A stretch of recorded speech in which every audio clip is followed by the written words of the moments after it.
What's up, everybody? It's Mr. Talkbox. Check it out. You need to like and subscribe. Come on and catch a motherfucker. Boy, DOA playlist. Let's keep it funky. YouTube family and YouTube world, I hope everyone is well and blessed. I say it all the time. Remember to pray for your brothers, your sisters. This country is out of control. Even since the last time I hung out with y'all, it's even more out of control. But we just got to remember, the way I do it is I understand that who is in control, and that's God. We just got to keep God in control. He's the head of everything. He controls all of this. And we just got to continue to pray for your friends and your neighbors, okay? Do that for me. Before I get started, I got to do this. Y'all see this monster I got over here? I got a monster. Everybody know him. But before I get to this monster dude, I got to do this because my producer, he lets me have it. Everybody, please go and like and subscribe to the page. Please go and like and subscribe to the page. Can I say leave a comment too? Absolutely. Okay. And leave a comment if you want. Number 3, please go and like, subscribe to the page, leave a comment. Please go like, subscribe to the page, leave a comment. Please go and like and subscribe to the page 5 times. 5 times. Right? I don't know why he makes me do this 5 times. I don't know. He said something about the algorithms and the mechanisms and the... I gotta call Bootsy for some more isms. I gotta get some more isms because I don't know how many isms there is. How many more isms is there? A whole ton of isms. Well, right now, I'll tell you what, we got a funky ism right here. We get ready to talk to this Yes, funkism. sir. Can I get to him now? Can we go? Let's go. All right, y'all, listen. First of all, I'm going to show y'all something. Y'all got to check this dude out. Mel, can we roll that clip? Let's roll it. Okay, cool.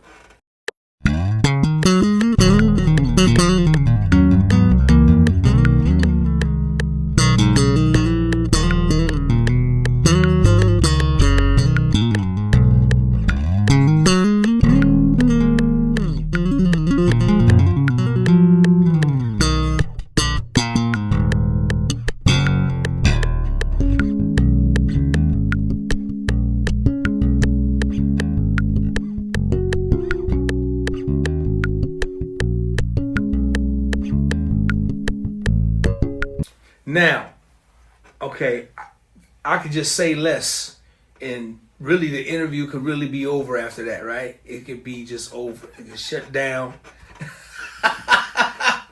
Hey, because I know if I walked in a room with my bass and I saw somebody doing that, it's over. I'm heading back the other way, y'all. I'm not even going to try it. Anyway, man, I'm so glad to have this brother here with me. I've been trying to get with him for quite a while. Young brother that's been very busy and successful doing this thing, which is, man, I'm always happy for that. I welcome that all the time from these brothers and sisters, man. If y'all working, no problem, do your thing, and we'll make it happen when the time is right. So today, the time is right. I want to say I've had my eye on this young brother for quite a while. I think this is why I'm grateful that I was able to experience IG, because I get to meet young brothers like this and see their gifts and see how talented they are and see what they're doing in this new music world, because it's a whole different thing. It's a different generation. It's different styles of playing from where I came up, and this dude right now is at the top of the food chain at what he does when it comes down to bass guitar. Y'all gonna get to know him. I'm gonna get to learn more about him on here. Y'all, please show your love. Now, his government name is Kenneth Diggs, but I think the world know this young brother as K-Bass. K-Bass, man, what's up, brother? What up, my guy, the great DOA in the building. What's up, family? Nah, man, this ain't gonna be about the great nothing. Forget that. It's gonna be about the great you today, man. Listen, man, it's an honor to have you here, bro. It's my honor and my pleasure to have you here, and I want to thank you for hanging out with me to have a cool conversation, so I can introduce you to some people on my platform, man. And I think it's very, very wonderful of you to accept my invitation. Thank you, brother. Thank you. Man, I couldn't deny this one at all, man. I had to make time for this. I'm not missing this one. K-Base, man. K-Base, man. Bro, I have so many questions I want to ask you. I was not even know. I could be here till the end of the world, ask you all kinds of questions, man. Yes, sir. But first, the first question I'm gonna ask you, brother, where are you from? That's complicated. I'm from the DMV, but I'm a military brat. So my father and my mother conceived me in Italy.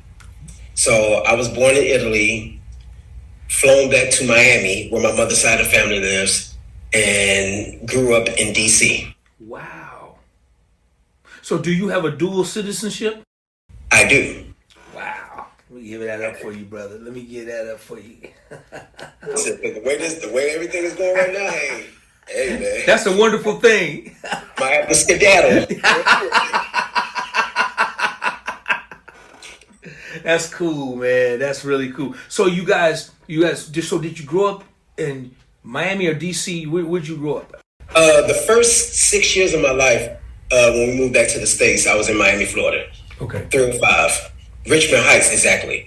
And around 7 years old, my mother, we moved up to DC, or Southern Maryland, PG County. And from there is where I began my roots. So I literally tell people that I'm from DMV because, you know, when you're past 7 years old, your teenage years, your adult years, friends, family, relationships that's built, that's pretty much where you're from. So, exactly. You know, I'm Southern Maryland, PG County, Temple Hills. So Exactly. you were around 7 years old at that time. That's what you're saying? Okay, Correct. Cool. So K-Base, let me ask you this. Man, where did it start with you? Because a lot of you younger brothers, man, y'all play everything, and cats say it started on drums, you know, guitar. Where did it start on bass for you, or where did it start for you? No, actually, you know, just like with any baby, we like to bang. So, of course, we all say, you know, drums, banging on the pots and all that. But my father's a bass player, and he's a musician. So I can say that the musical side of me was still birthed in me. But I played 13 other instruments. The bass was never on my radar. When I say so far off my radar, I actually got my full scholarship to college playing horns. I'm a horn player. A lot of people don't understand that. I play all brass instruments: trumpet, trombone, sousaphone, baritone, French horn, mellophone. So I was Maryland State all chair first. And what happened, the bass came apart was we went to a church called Greater Mount Calvary Holy Church, which is in Washington, D.C. And when we got there, I'm sitting in the audience with my mom, young, I was 13. And I heard this bass player by the name of Tim Lindsay. God rest his soul. For those who don't know him, Google. He was Richard Smallwood's first bass player. Great guy on 4-string bass.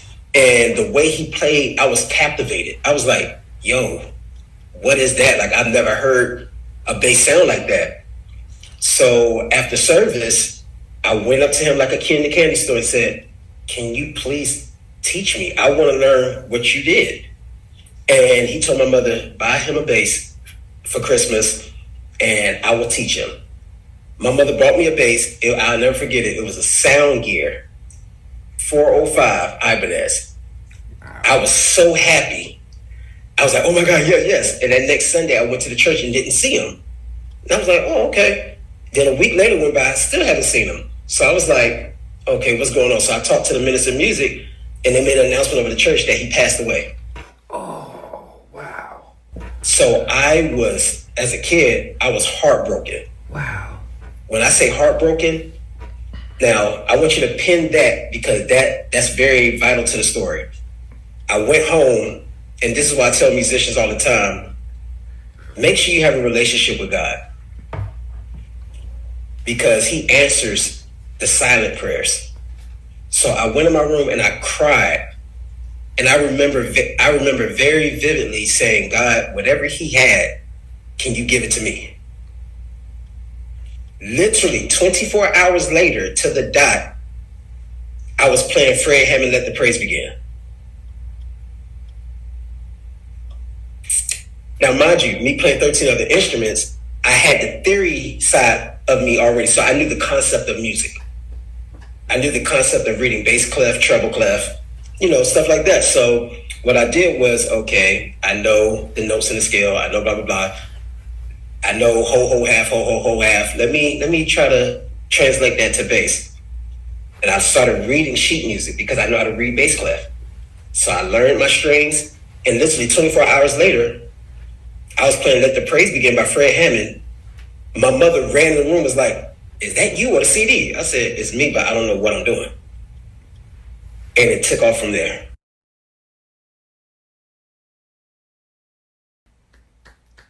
Man, that is amazing. That is amazing story, man. So, man, I get why. Well, first of all, man, I'm going to look up Tim Lindsay. I'm going to look him up. Right, I'm gonna look him up, man. Lindsay, Linzy. Man, be sure you text that to me because I'll forget, man. I'm still 60, so I'll forget. I'll remember stuff. So, but your story is amazing, man. You played 13 other instruments? Yeah, and bass was just a pass-around instrument. It was never supposed to be my main. And it's crazy because you play all the brass, every instrument in the brass family. So when I watch you play, I said, man, this dude, where's he getting all this information from? And so now I really, really, really get it. I understand. That's helping me really understand. Bruh, so you play all brass instruments? What else do you play? Piano, of course drums, I play guitar, all the brass instruments as I mentioned before. And that's pretty much it. Bruh, that's enough, man. That's if I was your dad, I'd be like, boy, go to bed. Take it. Man, it's a lot of loud nights. Let me say that. That's amazing, man. That's amazing. So I get it. Totally get it, man. Okay, now, so how old were you at this time? When Tim passed away, 24 hours later, you're playing Fred Hammond. How old were you? 14. 14. I was 14. Now from that moment, K-Bass, did you say, this is where I want to be? Did you say? No.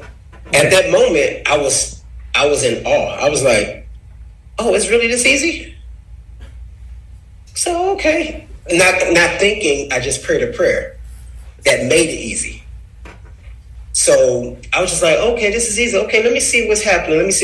So I must stop and give my flowers to my mother, who raised us single-handedly. And she really instilled making sure we achieved our dreams from working 3 jobs, taking care of us. So when she brought me the bass, at the time, as an adult, we now know the struggles of finances. Sure. But at the time, I'm thinking my mother just made it happen, not knowing that she took out her last check to get me my bass. And when I was 14, after I did that, I went to the church and I ran to the minister of music and said, listen to this. And I played it. Mind you, Greater Mount Calvary is a mega church. He said, I need a spot because I need, Tim Lindsay. I need Tim Lindsay's sound. And what you just heard, I feel like we can help cultivate that. I was 14 years old, the main bass player at Greater Mount Calvary Holy Church. Wow. After only playing bass for 2 weeks, I said, okay, this is kind of crazy. And then when I went home, my mother said, okay, you know how to do that? She said, I'm going to put you up to some real music. Mom's old school. So when I started playing and learning bass, she put on her 45s and I was listening to Doobie Brothers. I was listening to one of the persons that I've studied, which you can probably hear a little bit in my playing, was Anthony Jackson. My mother put me on the Anthony Jackson, Verdine White, Stanley Clark, like I said, the Doobie Brothers. She put me up to all of them. She said, Kenny, learn that, but then also learn you. I got to give mom, hey man, just know whenever you see me doing this, just know it's 50,000 people standing up clapping. I ain't got no clap machine, but just know when I do that, bro, I'm giving moms this praise, because what great advice to tell anybody. Yeah. Anybody, man, that's phenomenal. But what I was thinking, what I was asking you is, and I appreciate that because I want to come back to this. When I said at 14, when you played 24 hours later, you played this Fred Hammond joint, is that when you decided bass is what I want to do? That's what I mean. Is that when you at that point, yes. Okay, cool. Like, I want to do this. Cool. Okay, now my question's answered. Now your mom is challenging you to listen to all these great bass players, all this amazing music, man, because, you know, when you talk about Verdine, Stanley, Anthony, all these cats are just amazing players. You know, that's crazy. Continue on your story, bro, from there. Yeah, so, like I said, she just told me that, of course, as you're growing, she said, I don't want you to lose your sound. But she said, at the same time, I want you to have the fundamentals down so you can play what they play, but yet when you play, they have to sit down and study how you played. So my mother was very, very big on, back then when brands wasn't even a thing. My mother was like, Kenny, the greatest wealth you can do is establishing your name versus your talent. She said, people, if you can walk in the room and people know that's K-Bass without the bass in your hands, that's when you've established.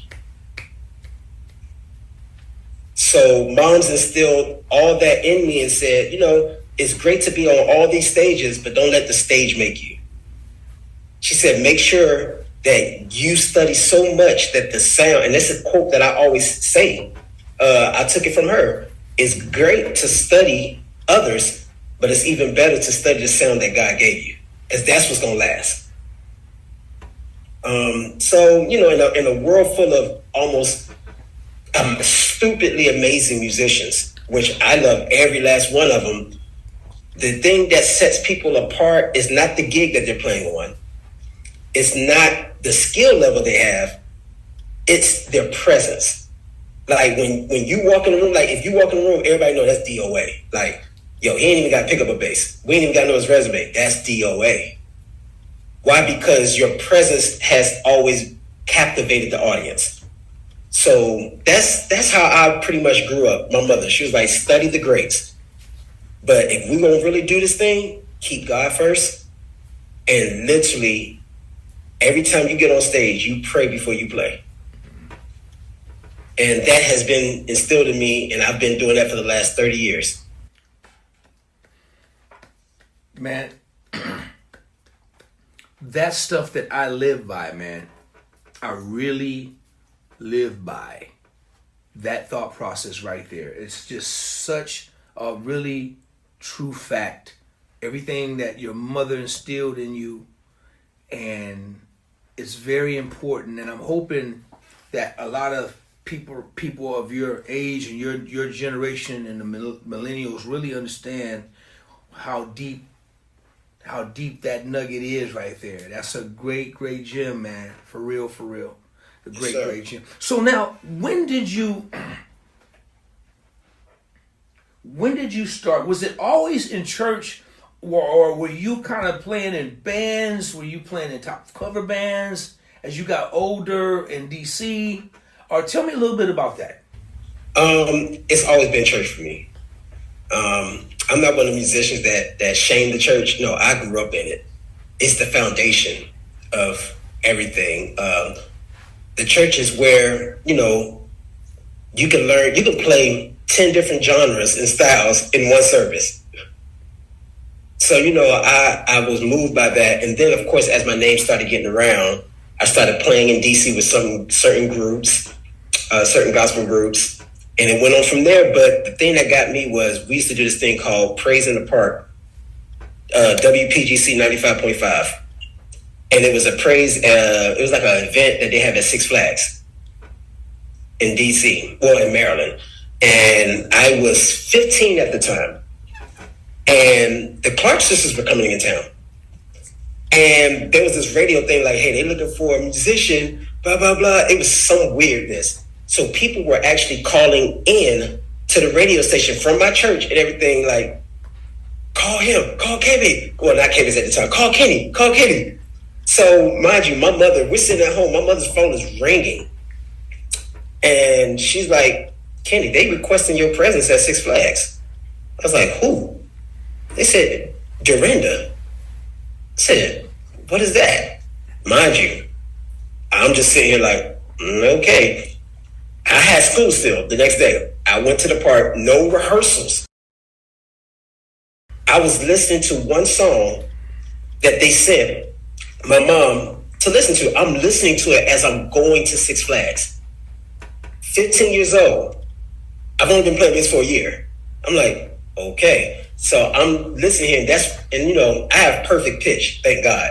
So I'm just sitting here like, okay, I know that's an E flat, okay, blah, blah, blah. We get on stage, I play it at Six Flags. Literally when we got on stage, I sat in the limousine with Dorinda, Twinkie, and Karen. I'll never forget it. They said, call your mother. They said, how's his grades in school? She was like, oh, he's an A student. Has he been absent this year? No, not really. Can we take him back to Detroit real quick? My mother said, okay, for a weekend. I said, okay, cool. I went back and I actually stayed at Karen's house. I met Kiera. Kiera was like, what? At that time, she had to be 11. Wow. Or something like that. Jay Drew had to be like 9 or something. It was something crazy like that. So long story short, my first major gig and tour was with the Clark sisters at 15 years old. They took me on the road that quick. Wow. And that right there birthed Karen. Actually, I got to contribute to her. Karen actually was on stage one day and she forgot my name. And you know, at that time, I don't care. I'm on stage. And she's like, what's your name, Ken? She's like, we're going to call you K-Bass. K is for Kenny, K-Bass. And it stuck. I was just thinking, it's funny, that was going to be my next question. How'd you get K-Bass? That's crazy, man. Wow. Yeah. So it just stuck. So you leave, that's crazy, man. See, I didn't have, you know, that's amazing. So 15, you go to Detroit, then you do the tour. Now, was it a long, extensive run, or how did that work while you were in school? Was it a few dates? Days, it was more of like spot dates. Okay. So we did like, of course, North Carolina, here and there, you know, little stuff like that. And then I would fly home and go to school. Gotcha. So how did that make you feel, man, at 15, playing this major artist, you know, getting paid? So that has to be kind of like your first real break in to the whole thing. How did that make you feel, bro? Honestly, I didn't know how to feel at 15 years old. The only thing I kept thinking about was, because at 15, it's very easy to be persuaded.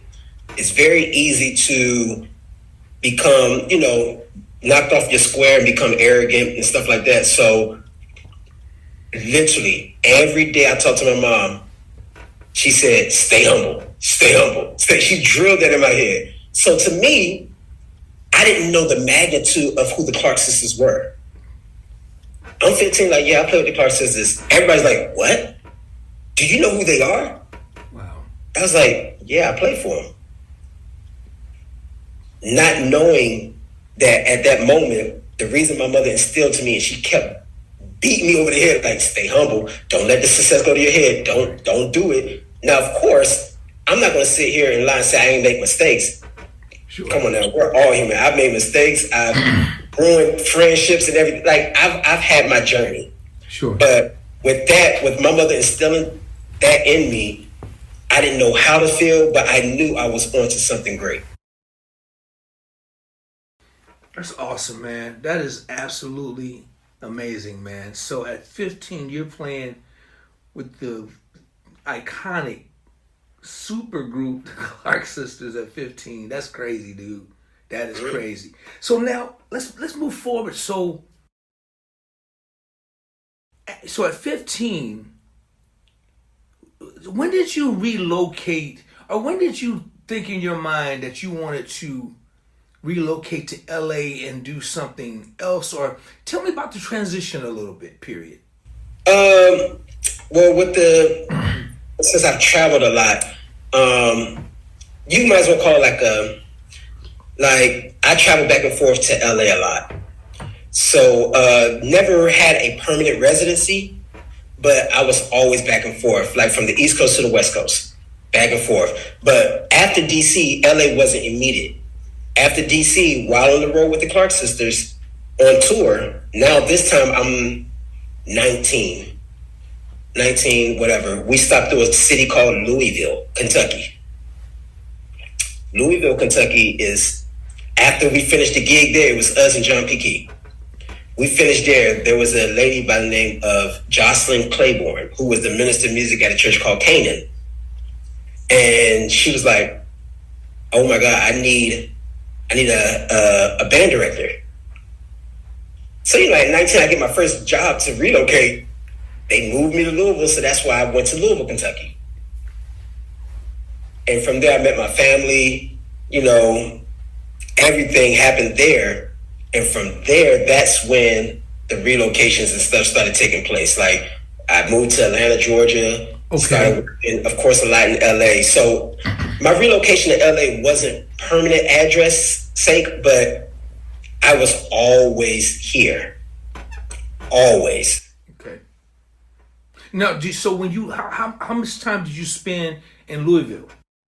Oh man, I was in Louisville from 19 to, dare I say, 25 years old? 25, 26? Wow. Somewhere around it, yeah. Wow. So, man, that's awesome. And so you just, after the Clark Sisters gig, there was no looking back. It was just, God was just, you just climbing them tiers. That was it. At 15 years old is when you started your career as a professional in this business.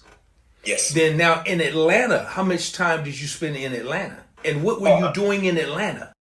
Right now, I'm still currently in Atlanta. Okay, you're in Atlanta. Okay. Yeah. Okay, cool. Still currently in Atlanta. Cool. I've been in Atlanta since 2016. The funny thing is, I just live here. I don't really work here. Okay. Really? How? Now, why is that? Is that by choice or? A little bit of both. It's by choice, and that's where God has me in the season. My family, we live in Atlanta, but when I first moved to Atlanta, I moved down for a church gig. I was moved from Louisville, Kentucky, by Trent Phillips, who's a pianist and producer for Donnie McClurkin and everybody. So that established me getting to Atlanta, Georgia. Wow. And then from there, like I said, my family, we just live there, but I don't really work in Atlanta. I don't work at a church in Atlanta. I just, I live there. Okay, got you. My travels, I'm everywhere else. I got you. Okay, let's fast forward, because I got to talk about this brother here, man. I got to talk about this brother, because this brother, first of all, he's, probably, between him, Walt Beasley, Kurt Whalum, they definitely my most favorite horn players on the planet. But I gotta talk about Gerald Albright, man. Oof.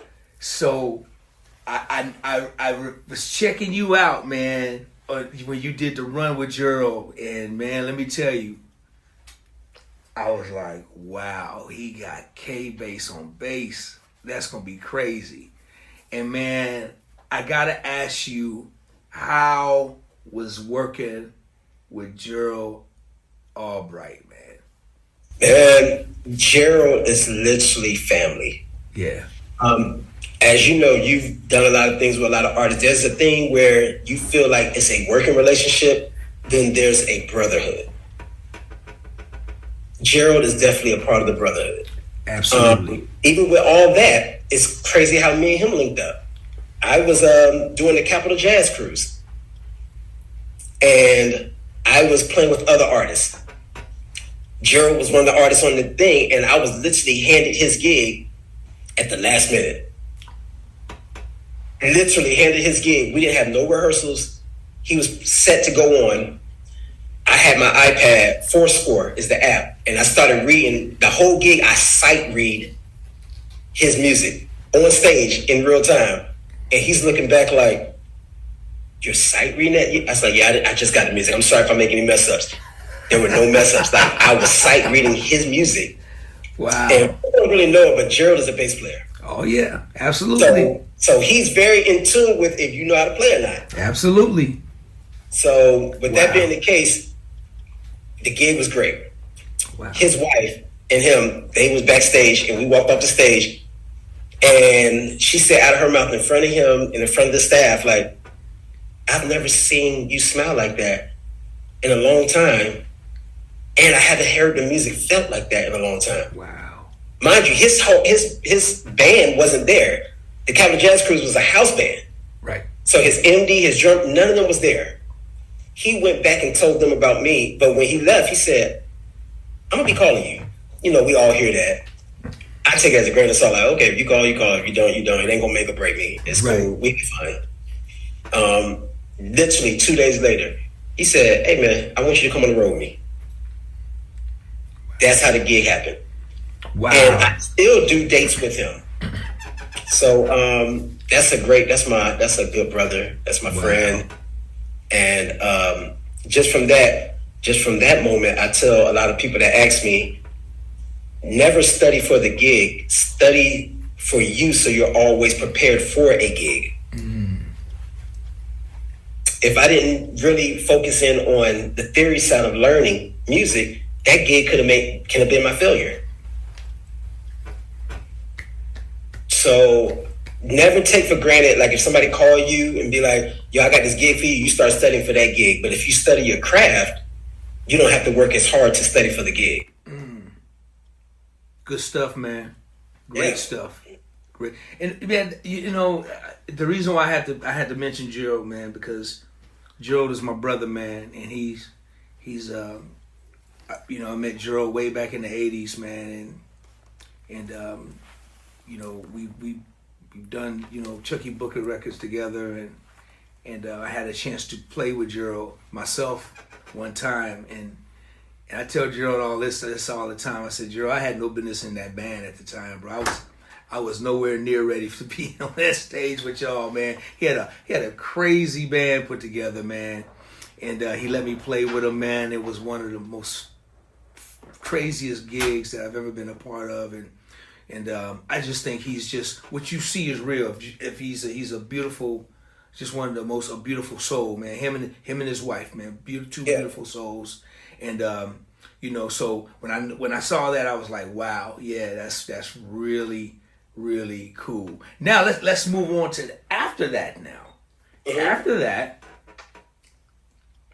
I think is when you went on tour with Kirk Franklin. You guys did the big tour, right? And I saw you out with that, man. I said, this dude is doing this thing. Cause I watch all y'all, man. I watch all you young brothers, man. It just.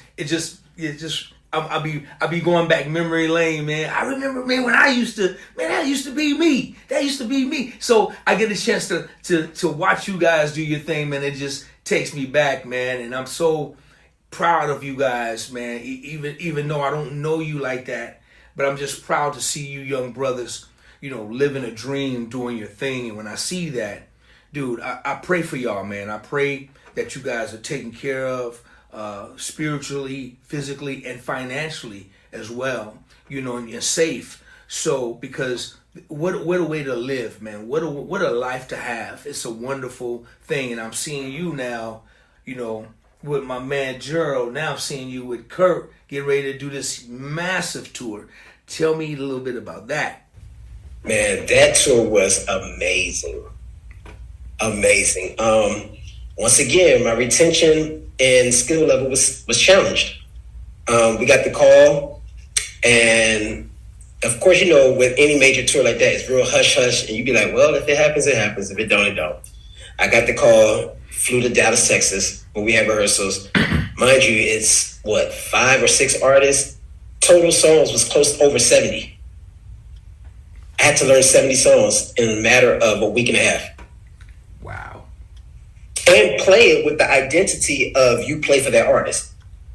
So you can't slack on Kirk's music and then kill with the Clarks, or slack on the Clarks and then kill with, Tamla Man. Like, you have to give everybody their identity of what their music is. Wow. So I'm learning, and also while I'm learning the music on my own personal time, I'm learning their discography. I'm like, okay, you know what? If I'm playing with Kirk and this is the tour set list, let me go back to how Kirk evolved from the silver and gold days to now, so I can be in tune with his sound. So I'm always a student. I remain a student. So that whole concept of learning 70 songs for a 3-month tour, it was bananas. Wow. But it was worth it. It was fun. Wow. Kirk, shout out to him, shout out to the whole team. They're great people. They're great. And sometimes I sit back, D, and I'm like, I don't deserve to be on these stages with these artists. Like, no shade to any artist, but to be entrusted with a arena tour with one of the greatest legends, and I say that plural because you had Kirk with the Clark sisters, and they're entrusting you. I'm like, that was a challenge. But thank God for a praying life, a praying family, my kids, everybody. Just it literally helped me. Wow. Get through that. Well, let me circle back for something you just said. You said you didn't deserve to be on the stage with these great artists. Let me ask you a question. Yeah. About that, because you don't ever have to. Then once we figure this part out, then we'll know where to go from here. Okay. Did they call you? Yes. Then it's simple. Then you absolutely deserved it. Wow. So you never have to speak those words ever again, bro. Did Gerald Albright call you? Yes. You absolutely deserve it. Did that church at 14 and 17 call you? Did the Clark sisters call you? You absolutely deserved it, man. They called you. They believed in you. They knew. See, man, people don't understand that there's different levels of greatness. You understand what I'm saying? There's different levels of greatness. And, when people come and they love on me and they give me the accolades, and I appreciate it, I bless them, I thank God for it. But I'm listening to what the story you just said, with all these groups in less than a week, and 70 songs, and if they would have called me, I would have said, I can't do that gig. Not because I'm busy, not because I got other things going, not because I'm sick, is I'm not qualified to do that gig. That's one thing about me.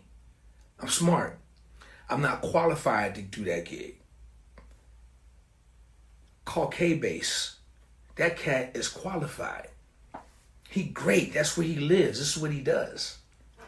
Even if they called me, you told a story about Gerald Albright, and less than however long you had to learn a whole set and didn't know, and you can't put no charts in front of my face. Okay, I'm not qualified. One thing I know I'm good at, and I'm talking about me, I'm good at knowing where I'm weak at. I'm good at understanding my weaknesses. And if you're good at understanding your weaknesses, you know what to work on to make you better. Right? Yeah. So you absolutely deserved everything that God has for you. He knew before you even did all that stuff, before you put a bass in your hand, he knew where you was going to be in your adult life. Is that okay? You follow me? Yeah, that makes perfect sense. Because brother, and I'm watching you, man. Just like I watch so many others. You do. There's so many of y'all out there that's doing great things, man. And everybody has greatness, man, in what you're doing. So Nah, brother, you deserve them chairs, man. Dude, you play 13 instruments. You play all horns. Oh my gosh, dude, you got perfect pitch. You sight read. You sight read the chart for Gerald and then make no mistakes. That's crazy. That's crazy. I commend you for that, bro. Thank you. Absolutely. Thank you. And let me piggyback. Me saying, make a clarification. Me saying I didn't deserve it was not the false humility that most musicians say it. What I mean by that is, like, your weaknesses. I know the mess ups that I've done. I know the things on base and off base that don't deserve for me to be in certain rooms. But God's grace said, you know what? I'm not going to give up on you. You still got it. So therefore, you deserve all of it. You absolutely deserve it. All of it. Dude. Yeah, we all, ain't nobody perfect. We try to, be professional, but we can never be perfect, right? But bro, them people, man, dude, I've heard nothing but great things about you, man. Nothing but great stuff about you from your peers, other musicians, other producers. And when I hear stuff like that, man, I say, that cat, he's special. I want to have a conversation with him. And I'm so grateful that I'm able to have this conversation with you. Because, man, you're one of them ones, man. Then, brother, you're articulate, you're intelligent. You love God, you love your mama, you love your family. Dude, you do that. That's everything. That's everything, man. The nuggets that you have kicked on this thing right here, this conversation, is, dude, I'm going to go back and re-listen and write some of that stuff down and just put it in my data brain just so I can really, really live by some of that stuff. The advice your mother gave you is incredible. So, no, man, you were instilled to be great. You were called, you chosen, bro. You're a chosen cat. And you're supposed to be where you are, and you're not done yet. It's not done. You got a long way to go, bro. You got a lot of hills. You're gonna just keep going forward, man. But listen, man. Let me finish this up. Let's go back to the now. Now, I've been watching you all through the NAM years, man. Every year I see you, man. NAM, and I think I told you this, man. I think it's great to be honored by such a great big organization that respects you and that wants you to be a part of their event, right? That's huge, man. And I see the respect that they have for you every year. I see you show up, you play, you do your thing. And tell me how your NAM year went this year, bro. This year I was oversaturated with love. I said, wow, this feels great. From my peers to the companies, Bartolini sending me preamps, like, hey, we got something for you. Like, wow. Go for Woods, hey, Kay, we made you a 5-string bass. And I wasn't even expecting it. I said, oh, thank you. Wow. To Groove Gear, as many people on their roster to just ask me, hey, we want you to do Groove Live. We want you to do our clinics. I never take any of that for granted, man. And this year, I think every year since COVID, I've learned to be more grateful and thankful. The biggest thing that runs in my mind when I come to NAM and I see everybody was the people that I don't see. Like the Jeff Davis, my boy Aaron Spears. Like, it's like, whew, like this is our time of refreshing and making sure everybody's doing good. So it's a constant reminder of who's not here anymore. Mm-hmm. And with that constant reminder, it just gives you the fuel to like, okay, let's keep going great. Let's keep doing this. That's the thing, like time waits for no man. Just like you said, it ain't done with me yet. I've had those thoughts, and I'm sure you have too, like, man, I'm getting old. And artists and stuff nowadays, they don't want nobody old on their stage. Like sometimes, honestly, your age disqualifies you. Because certain artists want a certain look, they want a certain age, they want a certain body build. Like, they want these things. So in the back of my mind, it's always like, how can I keep reinventing myself to stay in demand? There you go. Good stuff. Man. And the only way you can do that, a great guy that I used to play with from Georgia Mass, Reverend Milton Bingham. Okay. and Georgia, Mass, and everybody in that area. What he said was, it was so humbling. He said, if your name is not on the marquee, you're not him. So what that stuck with me to the point where, in order to reinvent yourself and keep being in demand, is sometimes it's going to require you not to be behind an artist. You're going to have to be you. Everybody's not going to like it. No, you're not going to be the next Victor Wu. You're not going to be the next Marcus Miller, but you can be the next K-Base. And can't nobody take that away from you. And can't nobody be better than you at being K-Base other than you. Can't nobody beat you at being K-Base. Nor Kenneth Diggs, right? I love it. I tell everybody all day, don't get married to the gig. The artists, they'll call you friend, they'll call you brother, but the moment the swift wind of change come, you out the door, but they still got the gig because that's their name on the marquee. So, appreciate the gig that you're on at the moment that you're on. Always be grateful that you get a call back, because it's not promised to anybody. But what nobody can take away from you is you. Perfect. That's a beautiful button, man, dude. That's another one. I appreciate that right there, because that's 100% facts, bro. 100%. I hope y'all getting this, man. I really hope y'all are really getting some of this stuff, because it's all true and factual. I want to end this conversation with some health talk, just a little bit. That's my field right there, baby. That's my field right there. Let's talk about it, man. Let's talk about it, K-Base, man. You made a serious transition, and you went on a journey. Talk a little bit about your journey, man. Okay, I was 36 years old. Get my physical. You know how we do it. Went to the doctor. He said, happy birthday. You're 301 pounds. You're pre-diabetic. And your heart and your organs are operating as if you are a 50-year-old man. I said, what does that mean? I'm 37. No, I'm 36. I said, what does that mean? He said, you're dying early. Biggest wake-up call ever. Because most times musicians, we like to hide behind the resume and the gift. And I was one of them.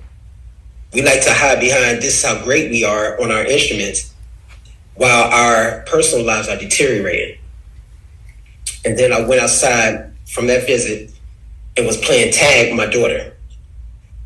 After less than a minute of running, I'm feeling like I'm having a heart attack. I can't even keep up with my kids. I went in the mirror in the room and said, Kenny, you are a weak man. I said that to myself. Family looking at me crazy, like, you talking to yourself like that? I wasn't a weak man, because most men, they gauge weakness and strength based off of how strong you are, how much you can lift, blah, blah, blah. Weakness is a slave mentality. I was a weak man to two things: excuses. Oh man, I can't eat right. I can't do this because I got the studio all night. I'm on the road. I'm on a tour bus. And I was a slave to food. Those two things made me a weak man. Because like I tell everybody, as men, you mess with our family, you don't pay us our bread, oh, you're going to see these hands. I had to clown myself. I said, we can be strong about everything else, but you can't even push a cheeseburger away, so you're not as strong as you think you are. From that diagnosis to that, I changed. I said, you know what? Next year at my physical, you're going to see something different. I went home. After I sat there in the mirror, I said, I don't want to do the normal diet that everybody else is doing. Like online and all that, the Tabo and all that other stuff. I was like, no, I don't want to do that. I literally was in my prayer time, and God said, take out a book. I want to write down. I'm going to tell you what you need to eat and what you need to work on. And I'm going to give you the formula. For the first 9 months, I didn't do no gym. I just prayed every morning. I was like, okay, God, what am I eating today? What am I working on? He literally told me. So that means, first of all, I tell musicians all the time, you have to make sure you consecrate yourself to the point where you can hear his voice. I shut out everything.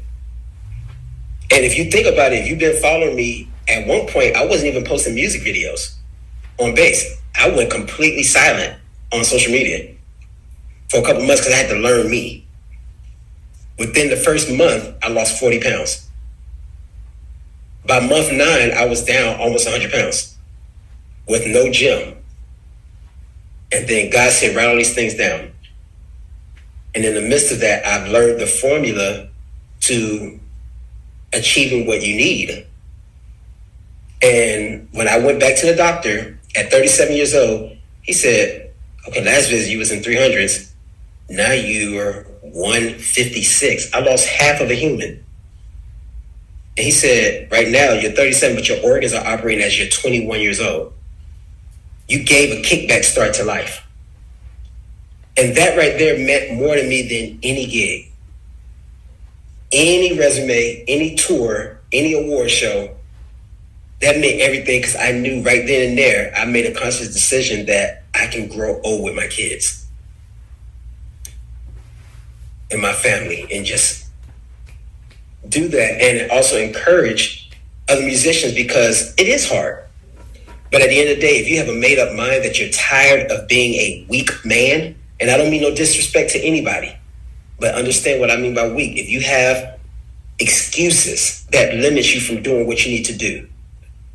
The great Scarface movie said a man only has two things in this world: his word, and you already know, and he don't break them from nobody.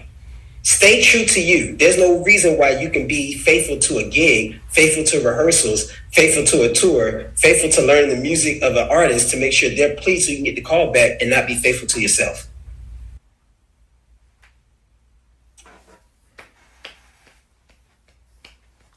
Wow. Wow. Incredible, man. Incredible stuff, man. Just great stuff, man. So happy for you. Yes, sir. So proud of you, man. And, and I'm sure a lot of people are watching this and they're going to really take heed to what you're saying, man, because you speaking God's words to these people right now. You speaking the word of God and the truth. And even I'm listening to you, and man, I got so much respect for you, man. Even just like you say, even outside of picking up a bass or any music, man, just for you as a human being, as a man, with a brilliant mind, brilliant thought process, man. That comes first before anything now, Yeah. First time we ever really kicked it on a conversation, and I'm glad we doing it here in front of everybody. Yeah. But man, dude, not only are you a genius on the bass, man, but you're a genius just with your soul, with your spiritual, your awareness, you as a man. I got a lot of respect for you at your age, man. Still young, adding years to your life. That's crazy. You dig what I'm saying?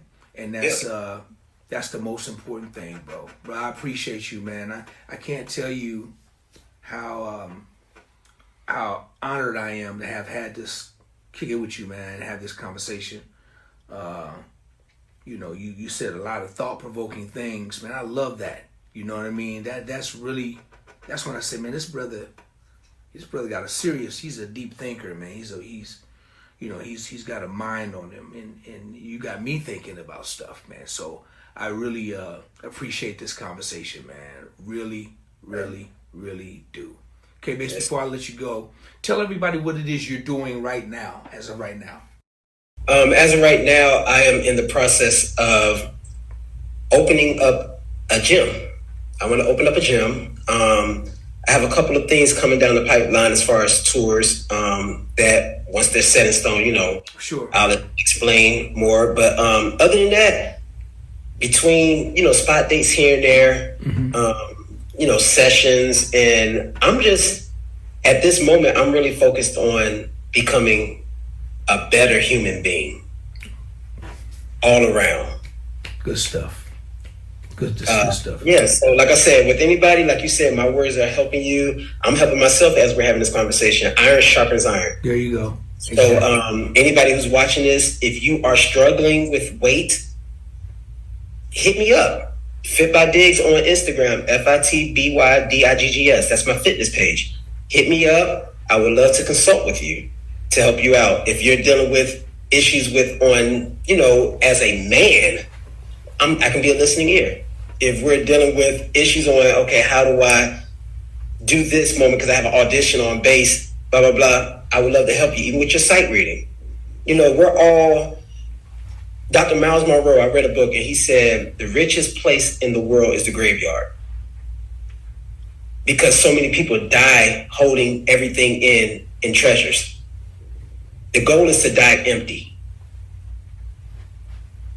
Pour out to people, help them. You know, be a light. So when you are gone, they don't just, the first thing they don't want to say is, man, DOA was a great bass player. They can say, yo, DOA helped me from committing suicide. That man really helped change my life and my thinking when it came to my health, to my family, outside of music. Everybody's great at music. We all do music. But what other attributes can you add to your life versus your resume? Right. And the goal is to just die empty. Okay, Bass, one more time. Run your Instagram by everybody a little slower so they can make sure they get it. Yes, sir. My main musical page is K-Bass, K-A-Y, B as in boy, A-S-S, 1914. My Facebook page is K-Bass, K-A-Y-B-A-S-S, D-I-G-G-S, my last name. And my fitness page is Fit by Diggs, F-I-T-B-Y-D-I-G-G-S. Those are my platforms. Hit me up. Let's connect. Also on TikTok, I believe. Yeah, K-Bass1914 as the Instagram. Right on, man. Listen, man, y'all, please go check out my brother. You know, hit him up, follow him, support his ministry, support everything he's doing. If you ever hear of this dude is in your town and he's gigging with an artist, y'all go check him out. This dude is an amazing musician, but even more so, he's an amazing person. And I found that out more. You're more of an amazing person than you could ever be as a musician. And you know the kind of love I have for you as a musician. I ain't even heard you play horn, so I can imagine what that's like. So, bruh, man, I want to thank you again for hanging out with me, man. For real, we gonna be connected from here on out. All day. Absolutely, man. I'm just gonna be reaching out to you just to holler at you, man, and pick your brain about some stuff, man. Especially when it comes down to health. All right. Yeah. Next time I'm in the Bay, we gotta grab some coffee. Yeah, let's do it, man. I can't wait, man. I cannot wait. We definitely gotta hook up. Before we gotta do this one more time. One more time. Okay, we get ready to check out. This is our first. All right. So, but this time I got my brother K-Bass. He gonna help me out. Yes, sir. So K-Bass. Yes, sir. I heard what you did with Gerald. I heard what you did learning 70 songs. So I know this is gonna be easy for you to improv. Okay. Just follow me. Okay. All right. No practice. Just when I call you, I need you to hit it. Just hit it. Okay. Okay. Let's do it like this. Now I'm gonna give you a little hint. So watch the fingers. Watch the fingers. 1. Everybody, please go and like and subscribe to the page. 2. Everybody, please go and like and subscribe to the page. Leave a comment. Everybody, please go and like and subscribe to the page. That's 3. Everybody, please go and like and subscribe to the page. Leave a comment. Mayo, watch this. No practice. K-Bass, hit me. Man, everybody, y'all check it out. Y'all know what it is, man. Y'all go like, subscribe, comment on this page. Click that button, all right? So you won't miss the next one. Whoa! That's a commercial. That's a commercial. And he wouldn't even read no music.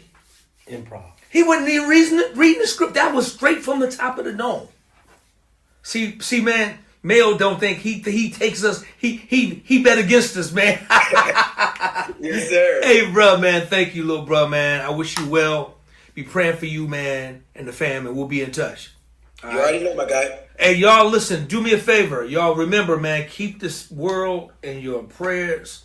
You know, pray for your brothers and your sisters. This thing is out of control. People are dying. Y'all stay out the way. And I just say, you know, if you can, just stay out the street. Just go home. Be safe. Be with your families. You know, God's got this, all right? So just everybody pray for your brothers and sisters, all right? Hey, I need y'all to show your love one more time for my dear, dear, beautiful brother right here. none other than K Bass. Government name is Kenneth Diggs, but we gonna call him, just keep it as K Bass. That's like, you know, Yes, that's the brand. So y'all show your love for K Bass. Love you, boy. Love you too, man.